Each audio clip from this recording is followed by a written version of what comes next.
मालकीने असले कारण तुम्ही घालता मी कमिटी मध्ये कमिटी पुढे आपलं त्याकडे फोटो मारून का सगळ्या लोकांना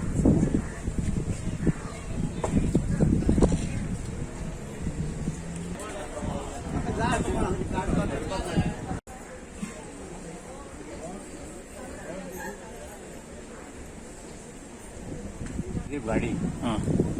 जो आमचो म्हाजो वांगडा म्हणटा म्हाजो खजिनदार श्यामसुंदर पेडणेकर हा आणि जी काही बरीचशी वर्सां आली म्हणटा हांगा जी म्हणटा ज्या वटपौर्णिमेची जी काही म्हणटा वर्सांनो सेवा करता जी म्हणटा ज्या बोडगेच्या नांवाची खापरी शहरा कडली जी म्हणटा वडाचे झाडां आनी ती वटपौर्णिमेची वर्सांनो ते भरपूर म्हणटा ज्या सुवाची महिला येता आनी जी वर्सांनो सेवा करता आनी ह्या म्हणटा वर्सांनी ती बरी म्हणटा भाविकांची म्हणटा वाड जायता आनी अशीच फुडें वाड जावची आनी बरी लोकांची ज्या खापरीच्या हातींतून जी वटपौर्णिमे सेवा करता कामां जावची आनी फुडें म्हणटा ज्या असल्याना तेंच्या फाटसून जे काही म्हणटा अशें ज्या भाविकांची वाड जावन अशी तेंच्या हातींतून वेळेवर बरी सेवा जावची